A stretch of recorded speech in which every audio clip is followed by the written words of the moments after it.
They called him guilty. He called him innocent. And what happened next? Nobody in that courtroom saw coming. Mr. Green, your client needs you to say something. Silence. Judge Reiner sat still, his right brow twitching just a bit. But that was enough to show he was annoyed. The courtroom was packed. Row after row of reporters, gawkers, and rubberneckers, hoping to see a young millionaire either squirm or somehow talk his way out of trouble. But defense attorney Monroe Green just shook his head, gently closed his briefcase, and said in a cold voice, "I am withdrawing from representation, Your Honor, effective immediately." A wave of gasps rolled through the courtroom. Some people stood up to whisper, others scrambled to tweet at first, but one very small person, sat completely still. 8-year-old Amara Johnson, with beads in her hair and a borrowed dress that didn't quite fit, was in the third row behind the defense table. No one had noticed her when they came in. No one cared who she was. Not yet. Ethan Brixley sat stunned at the table, staring at his now empty chair, mouth dry. He was only 26, a tech founder from Santa Clarita who'd built an app that helped people find safe jobs during the pandemic. Just last year, Forbes had called him the people's billionaire. Now he was in handcuffs, accused of a crime so cruel that even strangers wanted to see him fall. But he hadn't done it. He knew that. God knew that. The judge banged his gavel once. "This is highly irregular, Mr. Green. I understand, Your Honor, but I have no further comment. I can't stand behind a client who won't be honest with me." Another blow to Ethan's gut. It didn't matter if he had been honest. Everyone was assuming he wasn't. Then came a voice, small, clear, from the middle of the courtroom. "I can defend him." The room froze. The judge leaned forward, confused. "Excuse me." Amara stood up. Her voice wavered, but she didn't sit back down. "I said, I can defend him." Laughter. One man let out a chuckle, then stifled it. Someone near the front pulled out their phone and started filming. The bailiff stepped forward, unsure if this was some prank. "Little girl, what is your name?" the judge asked. "Amara Johnson." "And how old are you, Miss Johnson?" 8. The judge blinked. "I understand I'm not a real lawyer," she added quickly. "But I read about this case, and I know he didn't do it." "I know." Everyone expected someone to escort her out, but Judge Reiner didn't. Not yet. He looked at her with something between curiosity and pity. "And how would you know that, Miss Johnson?" "Because he saved my brother's life 2 years ago." Now it was Ethan who turned slowly in his chair, his eyes locked on hers. He remembered her, but he didn't remember saving anyone. And that's when the courtroom started paying attention. Reporters sat up straighter. Phones were lowered. Amara didn't back down. Her small hands gripped the wood of the bench in front of her, knuckles white. I watched the videos. I read everything. People say he was at that warehouse, but he wasn't. He couldn't have been. The prosecutor scoffed. "Your Honor, this is a child." "Let her speak," the judge interrupted. Gasps again. No one saw that coming. Amara stepped out of the row and walked toward the front like she'd done it 1,000 times before. Her voice cracked a little, but she never stopped. "I know you think I'm just some kid, but my brother looked up to him. He was a part of the mentor program Ethan funded. We didn't have nothing. We didn't even have Wi-Fi, but Ethan gave every kid in our building tablets and internet. My brother was going to go to college because of him, but he died last year." Silence hit like a punch. "I want to speak for Ethan," she said, "because nobody else will. And if that's not allowed, then maybe this court don't care about the truth." The judge sat back in his chair. Ethan was frozen, eyes locked on the girl. The bailiff wasn't sure what to do, and the cameras kept rolling.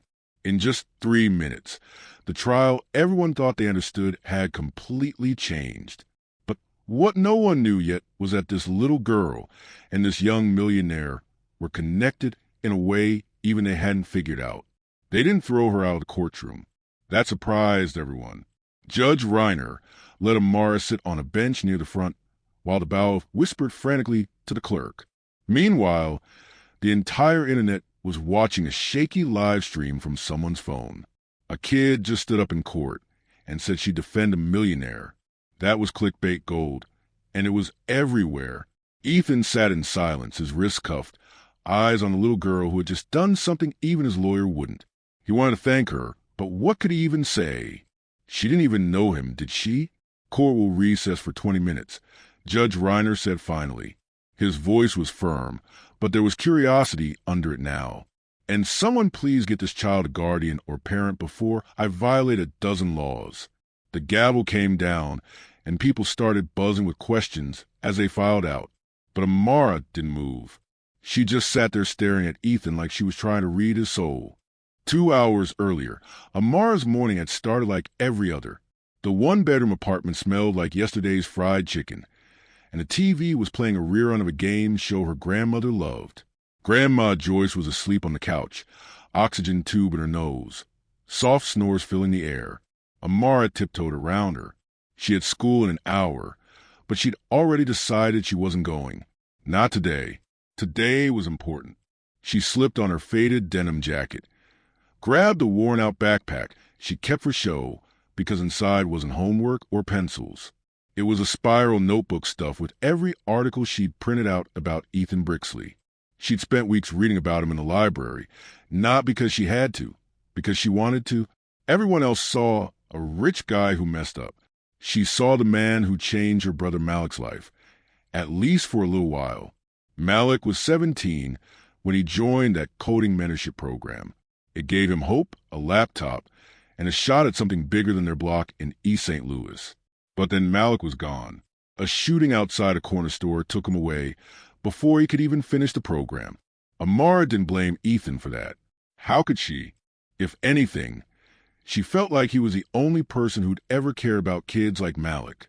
And now everyone wanted him in prison for something she knew he didn't do. How do you know, Amara? People asked when she mentioned it at school. She never answered, but deep down she believed it.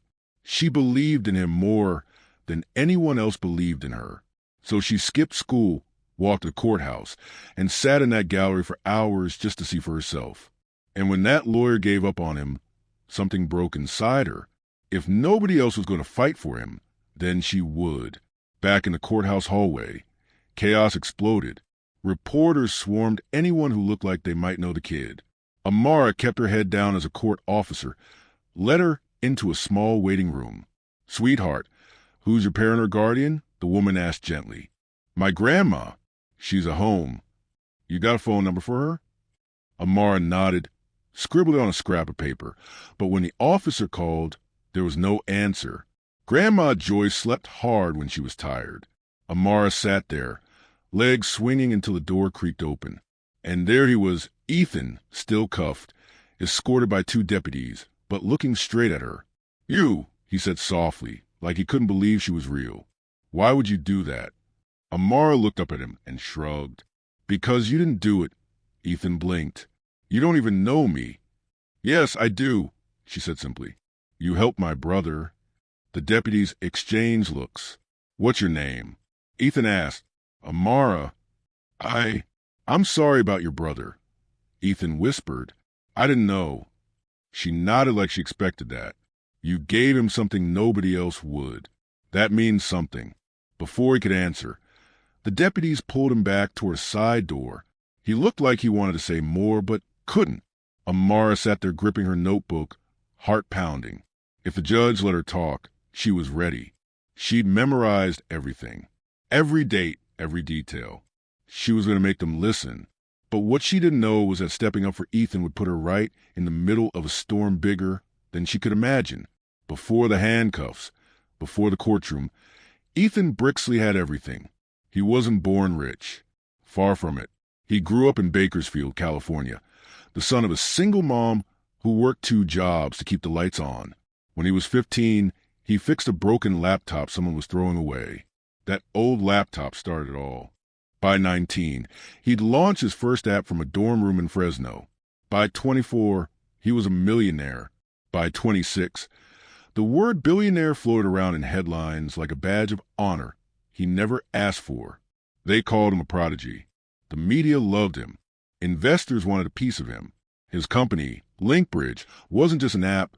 It was a lifeline. It connected underprivileged kids to internships, scholarships, and mentorships across the country. During the pandemic, When jobs vanished and schools closed, Linkbridge kept kids learning, kept food on tables. But good headlines never last. 3 months ago, everything turned upside down. A fire broke out in an abandoned warehouse in St. Louis. Inside, police found a man badly beaten, barely alive. That man was Victor Hale. A corporate rival, Ethan, had publicly clashed with over intellectual property. On the same night, an eyewitness swore they saw Ethan near that warehouse. The story spread like wildfire. Young billionaire attacks rival in shady dispute. Ethan denied it. I wasn't even in St. Louis that night, he told everyone. But his phone pinged near the city limits. His rental car was caught on a traffic cam. And then the worst part, when they raided his office, they found cash hidden in a safe. Thousands. Something that didn't look right for a man who had everything digital. The press tore him apart. Sponsors bailed. Investors cut ties. People who once shook his hand now acted like they never knew him. And then came the indictment. Attempted murder, conspiracy, aggravated assault. Ethan knew the truth. He didn't touch Victor Hale. He didn't even know how the man ended up in that warehouse. But the evidence painted him guilty in neon. And the more he protested, the more everyone believed he was lying. The only person left in his corner was his lawyer, Monroe Green. Until this morning, the 20-minute recess stretched into an hour. Ethan sat in a holding room, staring at the white cinder block wall. He didn't pray much, but today he prayed someone. Anyone would believe him. The door opened. A deputy walked in. "You've got 5 minutes." Ethan looked up and saw her again. Amara, small frame, big eyes, notebook clutched to her chest like armor. "How did you even get in here?" he asked. The deputy shrugged. Judge said, "Let her talk." Ethan almost laughed. "This is insane." Amara stepped closer. "Why'd your lawyer quit?" Ethan sighed. "Because I wouldn't lie. He wanted me to say I was there, but didn't do it. I told him I wasn't there at all." "Were you?" "No." His voice was sharp, defensive, then softer. "I wasn't." Amara studied him like she was checking his homework. "Then why'd they say your phone was in St. Louis?" I don't know." He rubbed his wrist against the cuffs. "I think someone set me up." "Who?" "I wish I knew." Amara flipped open her notebook. It was full of handwritten notes, printed articles, and scribbles in blue ink. "I've been reading everything about you. You gave out laptops. You paid for summer camps. You sent kids to college." "Yeah. So, you don't sound like somebody who'd beat a man almost to death." Ethan smirked bitterly. "Tell that to the world." "I will," she said firmly. He blinked. "You really think anyone's going to listen to you?" "They better," she shot back, "'cause I ain't lying." For the first time in weeks, Ethan felt something he thought he'd lost completely. Hope. It was ridiculous. A billionaire finding hope in an 8-year-old with braids and a stubborn streak. But there it was. Before the deputy could escort him out, Ethan leaned forward. "Amara, why are you doing this?" "Really?" She looked him dead in the eye. "'Cause nobody believed my brother either." Ethan froze. "What do you mean?" She swallowed hard. "When Malik died, they said he was just another gang kid. But he wasn't. He wanted to build apps. He wanted to work for you one day. And nobody cared. Not the cops, not the news. Nobody told his story right. So I'm telling yours." The deputy tapped his watch. "Time's up." As they led Ethan away, his throat tightened. He didn't know if Amara could actually help him. But for the first time in months, someone saw him as more than a headline. But what neither of them knew yet was that the truth about the warehouse was far uglier than either of them imagined. The courtroom buzzed louder when the judge returned. Everyone wanted to know what would happen next. Cameras were still rolling. Social media was eating this up. Hashtags trended. Hatchkid lawyer. Hashtag Freethan. And who was Amara? Amara sat up straight when the judge called the session back to order. Her feet barely touched the floor, but her eyes didn't waver. She was ready. "Miss Johnson," Judge Reiner began, "I appreciate your enthusiasm, but you are not licensed to represent anyone in this court." "I know, sir," Amara said quickly. "I'm not trying to be a lawyer. I just need you to hear me out." Please. The judge stared at her for a long moment. 1 minute. He said finally, make it count. Reporters leaned forward like the Super Bowl was about to start. Amara clutched her notebook and stepped up to the center of the courtroom. Her voice shook at first, but then it steadied. Everybody thinks he did it because of some video and a phone ping, but I read all the news. It don't make sense. They said Mr. Brixley was in St. Louis the night Victor Hale got hurt, but his flight records show he left L.A. at 7 p.m. and didn't land in Missouri until after midnight. And that warehouse is on the other side of the city. That's hours away. A ripple of murmurs spread through the crowd. Even Ethan turned to look at her, surprised. I know people say kids don't understand grown-up stuff, Amara continued, but math is math. He couldn't have been in both places. Somebody lied, and whoever lied is trying real hard to make y'all hate him. The prosecutor shot up. Objection! Sit down, the judge snapped. You'll get your turn. Amara flipped the page. And another thing, why would he do it? What's he got to gain from beating some guy in a warehouse? Nothing. But Mr. Hale, he had a reason to hurt himself or to make it look like somebody else did. I saw that article where Hale's company was about to lose a huge deal to Linkbridge. If Brixley went to jail, guess who gets the deal back now? The whole room buzzed. The prosecutor tried to speak again, but the judge slammed his gavel. Enough, Judge Reiner said. Ms. Johnson, your time is up. Amara bit her lip and nodded. Thank you for listening. As she walked back to her seat, the judge glanced at Ethan. For the first time all day, his face softened just a little. The recess turned into a scheduling break. Court would reconvene tomorrow. Reporters sprinted out like they were running the Kentucky Derby, hungry for interviews.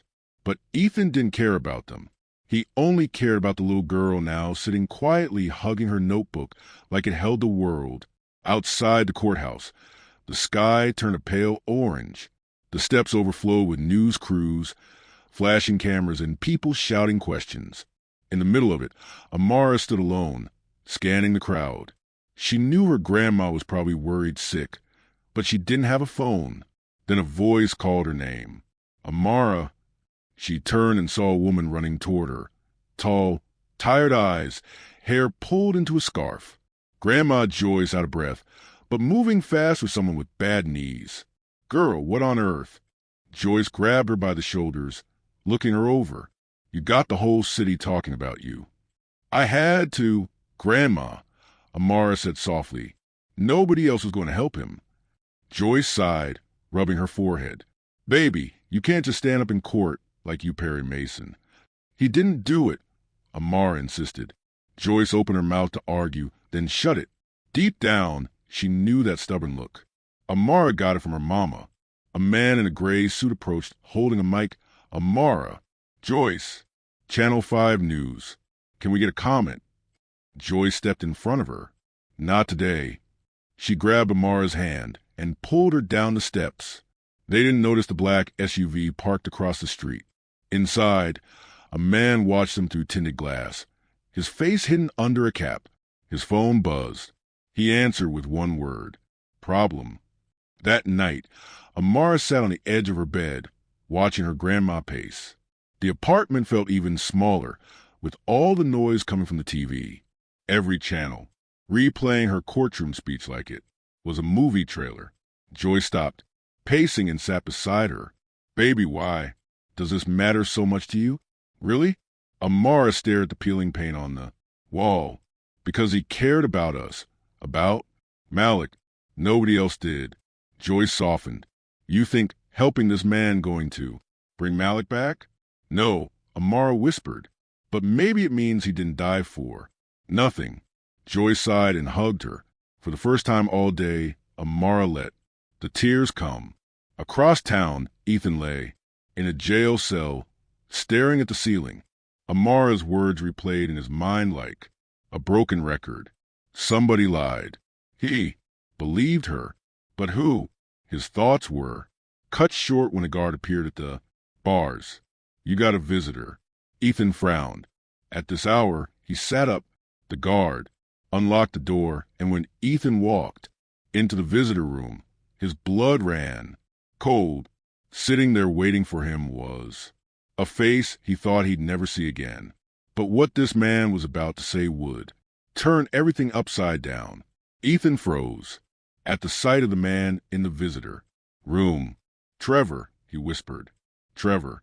Maddox, the guy who'd been his best friend since college, the guy who'd been his first business partner before cash and ambition tore them apart. They hadn't spoken in almost 2 years. Trevor leaned back in his chair, calm, smug. Even, you look like hell, Ethan sat down slowly, chains clinking. What are you doing here? Checking on an old friend. Trevor smiled without warmth. Or what's left of him. Ethan clenched his jaw. You set me up. Trevor chuckled. Relax, detective. I didn't beat Hale. I'm not that sloppy. But you wanted me to take the fall. Wanted? Trevor tilted his head. Still do. Ethan's stomach dropped. Why, Trevor? I gave you everything. I pulled you into Linkbridge when nobody else believed in us. You pulled me in, Trevor said, his voice turning sharp. And then you pushed me out. You thought you were better than me. So I found someone who thought I was worth more. Ethan stared at him. Hale. Bingo. Trevor leaned forward, eyes cold. He wanted you gone. I wanted payback. Win-win. Ethan felt his pulse in his ears. You framed me. You used my phone. Cloned your SIM. Easy. Rental. Car. That was a gift from me to you. Trevor grinned. You should have seen your face when the cops showed up. Priceless. You think you'll get away with this? Trevor shrugged. Who's going to believe you? The world loves a fall from grace. You're not a hero anymore. Ethan, you're a headline, and tomorrow you'll be a conviction. Ethan's hands shook under the table. Why are you telling me this? Because I wanted you to. No, it wasn't luck that took you down. It was me. Trevor stood up, buttoning his jacket. Enjoy your last night as a free man. The guard came in to escort Ethan out. He didn't fight. He couldn't. The betrayal sat like a brick in his chest. Across town, Amara sat in the living room while her grandma dozed in the recliner. The news replayed her clip. For the 10th time, her name scrolled across the screen with headlines like, 8-year-old defends billionaire. She should have been proud. Instead, she felt restless. Something was missing. Amara opened her notebook, scanning every detail she'd written about the case. Flight times, traffic cams, the warehouse. Then her eyes landed on a single name, Trevor Maddox. She remembered it from an old article about Linkbridge's early days. She grabbed her pencil and started circling things. Trevor had been there at the start. He'd vanished after some lawsuit. And then, nothing until now. Grandma, Amara, whispered, nudging Joyce awake. We got to go back tomorrow early. Joyce groaned.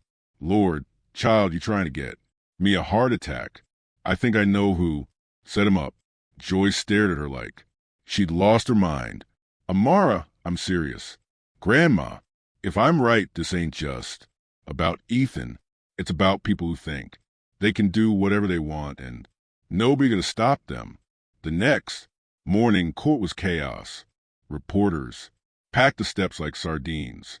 Protesters shouted on both sides, some holding free Ethan signs, others yelling, lock him up. Inside, Ethan shuffled in with dark circles under his eyes. He barely noticed the cameras anymore. All he could think about was Trevor's smirk. Then he saw Mara in the front row. She gave him a tiny nod like, don't give up yet. The hearing started.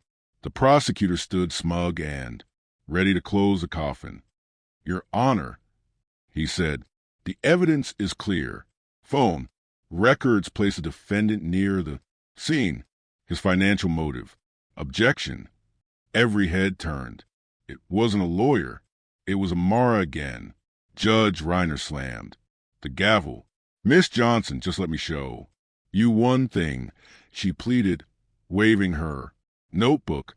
"One thing, and if I'm wrong, I'll sit down and never talk again." The courtroom buzzed like a beehive. Cameras zoomed in. The judge pinched the bridge of his nose. 30 seconds. Amara sprinted to the front, notebook in hand. She flipped to a page and slapped it on the desk. "This," she said, pointing to A, "printout is an email from Link, Bridges public folder. It's old, but look, Trevor Maddox's name. He was the co-founder. Everybody forgot about him. But guess what? He's been meeting with Victor Hale's lawyers last week." The prosecutor scoffed. "That proves nothing. Then why?" Amara said loudly, "Did Trevor buy a plane ticket to St. Louis the same day Mr. Hale got hurt?" Gasps rippled through the courtroom. Reporters scrambled for their phones. Ethan stared at her, stunned. How did she even find that? Judge Reiner leaned forward. "Is this true, counselor?" The prosecutor stammered. "I am not aware." "Then you better get aware." The judge barked. "Court will recess for 2 hours while I review this." Gavel down. Chaos erupted. As deputies led Ethan out, he locked eyes with Amara. For the first time in days, he felt like maybe, just maybe, he had a shot. But nobody realized Trevor Maddox wasn't done yet, and the next move he made could cost someone their life. 2 hours later, the courtroom felt like a pressure cooker. Reporters whispered. Cameras rolled. Social media exploded with theories. Who is Trevor Maddox? Did the kid just crack the case? When the judge returned, the air was so tight you could almost hear hearts pounding. After reviewing the evidence presented, Judge Reiner said, "This court has serious concerns about the integrity of the state's case." He adjusted his glasses, eyes cutting toward the prosecutor, and even more concerns about the thoroughness of this investigation. The prosecutor's face turned red. Therefore, the judge continued, "I am ordering the immediate release of Mr. Brixley on bond. Furthermore, the court is requesting a formal inquiry into the actions of one Trevor Maddox." The room exploded. People jumped to their feet. Reporters scrambled like a tidal wave of flashing lights. Ethan sat frozen for a second, then exhaled a breath he didn't know he was holding. The deputies removed his cuffs. For the first time in weeks, his wrists were free. He turned, and there she was, Amara, standing on the bench to see over the crowd, grinning so wide her cheeks hurt. He walked straight to her. The cameras loved it, but Ethan didn't care. He knelt down, eye level with her, voice breaking as he said, "You saved me." Amara shook her head. "Nah, you saved Malik. I just finished the job." He smiled, tears stinging his eyes. "Your brother would be proud." Her smile wavered. "I hope so." Joyce walked over, shaking her head but smiling too. "You sure know how to stir a pot, little girl." Amara giggled. "Guess it runs in the family." Outside, the chaos didn't stop. Reporters shouted questions. People shoved mics in their faces. But Ethan put his arm gently around Amara's shoulders as security guided them to a car. "Can I ask you something?" Ethan said quietly as they walked. "Yeah, why? Didn't you give up? Even when everybody said I was guilty." Amara thought about it for a second. Then she looked up at him and said the words that would end up on a million news clips that night. Because when the world calls you a liar, somebody's got to remember the truth. And sometimes that somebody is a kid. Ethan smiled. For the first time in a long time, he felt human again.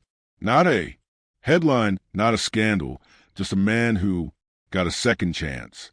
A week later, Trevor Maddox was in handcuffs. Evidence linked him to Hale, the warehouse, and the setup. The headlines flipped. Overnight from billionaire to victim. The truth behind the frame-up. Link. Bridges' stock soared, but Ethan didn't care about that. What mattered was sitting at a small kitchen table in East St. Louis, sharing fried chicken with a little girl and her grandmother. No, Ethan said between bites. You'd make one heck of a lawyer someday. Amara grinned. You think so? I know. So, she smiled, eyes bright. Then you? Better keep out of trouble, Mr. Brixley, 'cause next time I'm charging you. They all laughed, the kind of laugh that feels like a full breath after drowning. And here's the thing. This wasn't just about a billionaire and a kid. It was about loyalty, about speaking up when no one else will, about believing in someone, even when the world says don't. So if you take anything from this story, let it be this. Don't underestimate the power of your voice. Even the smallest voice can echo loud enough to change a life. And if you're watching this right now, I've got one question for you. If you saw someone about to lose everything because no one believed them, would you stand up and say, I can defend